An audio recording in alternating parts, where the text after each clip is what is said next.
तरीके के अंदर हम लोग किस तरीके से लड़े कि ये सरकारें आजादी के 75 वर्षों बाद भी आदिवासियों की स्थिति बदल नहीं पाई। सरकारें कोई भी आई गई, लेकिन हमें वोट बैंक के लिए इस्तेमाल किया। कभी टेम के नाम पर हमारे आदिवासी को विस्थापित किया, कभी स्टैच्यू ऑफ यूनिटी के नाम पर हमारे आदिवासी को विस्थापित किया, तो कभी खनन के नाम पर आदिवासी को विस्थापित किया। और ये आपके सामने ही है कि कई बार हम देखते रहते हैं, अखबारों में पढ़ते हैं, टीवी के माध्यम से पढ़ते रहते हैं, और सरकारों ने वोट बैंक के साथ में इस्तेमाल किया।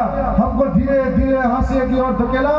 शैक्षणिक रूप से हम कमजोर हुए, आर्थिक रूप से हम कमजोर हुए, सामाजिक रूप से हम कमजोर हुए। फिर हमने दक्षिणी राजस्थान के अंदर इस बात को समझा कि शुरुआत में हम लोग कॉलेज के जब स्टूडेंट थे तो दक्षिणी राजस्थान के अंदर एक आंदोलन चलाया जा रहा था, जिस आंदोलन का हिस्सा हम सब हुए। तब हमें मालूम नहीं था कि कभी हम संवैधानिक तरीके से लड़ाई लड़ने के लिए जयपुर की विधानसभा तक जाएंगे। और सामाजिक रूप से हम लोग एक हुए, मजबूत होने के लिए सरकारों के खिलाफ लड़ने लगे। गांव गांव में जाकर, गाड़ी गाड़ी में जाकर हमारे लोगों को बताने लगे कि लोकतंत्र के अंदर हमें ताकत मिली है, इस ताकत का सही उपयोग करें। यदि नहीं किया तो आने वाले समय में जल जंगल जमीन के अधिकार से वंचित हो जाएंगे। आने वाले समय में जो पुरखों ने लड़कर अधिकार दिए थे वो हमसे छीने जाएंगे। और आने वाले समय में आजादी के 75 वर्ष बाद भी हमारे इलाके में 5वीं अनुसूची जो मिली हुई है, संवैधानिक तरीके से धरातल पर लागू नहीं हो पाई है। उस आंदोलन के हिस्से के बाद में हम लोग समझ पाए और जगह जगह चौराहे चौराहे पे हमारे पुरखों की मूर्तियां लगाने लगे। जगह जगह हमारे पुरखों की मूर्तियों के साथ साथ में हमने शुरुआत करी और हमारे अधिकारों के लिए लड़ने लगे, एकजुट हुए। ज्ञापन धरने के माध्यम से हम लोग सरकारों को चेतावनी देते रहे, परंतु हमारे भीतर समाज को आगे ले जाने की एक भावना थी। लोभ, लालच और स्वार्थ नहीं था, जिसकी बदौलत संवैधानिक दायरे के में रहकर एक नियमावली बनाई और नियमावली में जन प्रतिनिधि सिलेक्शन प्रणाली बनाई। उस प्रणाली को सक्सेस किया और आज दक्षिणी राजस्थान के अंदर हम लोग उसमें कामयाब रहे। लगातार दोनों ही राष्ट्रीय दलों को हम पछाड़ कर राजस्थान की विधानसभा जहां पर वहां पर हमारे पूरा प्रदेश चलता है, उसका हिस्सा बन गए। मैं आप तमाम साथियों से कहना चाहता हूं कि हमारे पुरखों ने 3 कमाल से लड़ाई लड़ी थी। अब ये लड़ाई कलम और कागज से लड़ी जा सकती है, संविधान से लड़ी जा सकती है, और उसका हिस्सा हम सबको बनना पड़ेगा।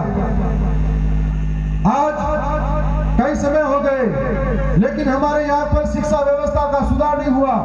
हमारे लोगों को रोजगार नहीं मिला तो पलायन के लिए रोज इधर से उधर चले गए। हमारे यहाँ पर आज भी आर्थिक रूप से, शैक्षणिक रूप से कमजोर हुआ हमारा इलाका, पर किसी ने हमारे पर ध्यान नहीं दिया। मध्य प्रदेश की जहां तक बात आती है कि राजस्थान की तर्ज पर यहाँ पर एक क्रांति का आगाज होता है और बहुत ही बढ़िया मूवमेंट तरीके से चलता है।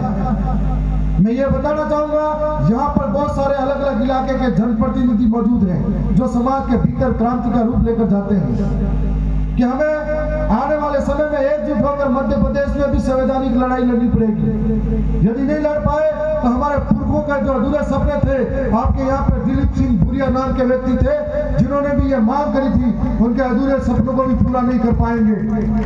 5वीं अनुसूची की मांग थी। हम लोगों ने एक और सोचा था, जब मैं मध्य प्रदेश के अंदर सामाजिक जन जागरण और प्रचार करने आया था, मैं गुजरात और महाराष्ट्र के बॉर्डर पे गया था, तो जब देखा कि आज मानगढ़ की जो पहाड़ी है, जो शहादत और बलिदान की पहाड़ी है, उस पहाड़ी के चारों तरफ के जितने भी जिले पड़ते हैं आदिवासियों के, वहां पर सामाजिक रूप से हम लोग एक हैं, राजनीतिक रूप से हम एक हैं, शैक्षणिक रूप से एक हैं, सांस्कृतिक रूप से एक हैं, पूजा विधि हमारी एक है, लेकिन हमको आपस में बांटा गया।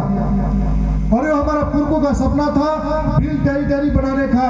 आपने पिछले समय में विधानसभा के अंदर सुना था कि मैंने बिल प्रदेश की मांग तो सरकार के बीच में भी रखा था, और हमारे एक साथ में वापिस एकजुट होंगे तो इन आदिवासी को जो बांटा है, तो हम हमारा निर्णय करेंगे कि हमारी जमीन पे हमें क्या करना है, हमारे लोगों के हम किस तरह की शिक्षा व्यवस्था देंगे, हमें राजनीतिक रूप से किस तरह से आगे लाएंगे। मध्य प्रदेश के अंदर अच्छा कारवा चल रहा था, धीरे धीरे धीरे धीरे कई नकली गैंग पनपने लगी और चुनाव आते ही वो दूसरे पार्टी के साथ भीतरघात करते हैं, समाज के साथ धोखा करते हैं। यहाँ तमाम जो बैठे हुए साथी हैं उनसे भी ये कहना चाहता हूँ, इन नकली समाज सेवी से सावधान हो जाओ और आने वाले समय में कर्मयोगी को तैयार करो।